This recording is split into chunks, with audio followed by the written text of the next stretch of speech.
మిథున రాశి మిత్రులారా, మీకు 2026 ఏప్రిల్ నెల శుభాశుభ ఫలితాలు ఎలా ఉన్నాయి అని అంటే, మిథున రాశి వారికి నెల గ్రహస్థితులు శని మరియు రాహు మీనరాశిలో దశమ స్థానంలో ఉండడం వల్ల ఉద్యోగంలో ఒత్తిడి బాధ్యతలు పెరుగుతాయి.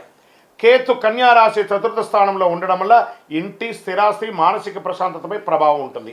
గ్రహం యొక్క ప్రభావం గురించి చెప్తున్నా, మళ్ళీ డీప్గా వెళ్తాం.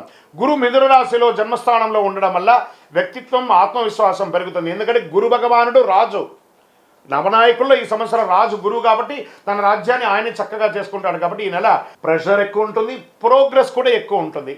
ఇంకా ఎలా ఉంటుంది? ఉద్యోగస్తుల కింద పనిలో ఒత్తిడి ఎక్కువ ఉంటుంది, పై అధికారుల నుంచి కఠినమైన ఆదేశాలు రావచ్చు, ప్రతిభ వెలుగులోకి వస్తుంది, పదోన్నతి లేదా కొత్త అవకాశాలు కనిపిస్తాయి.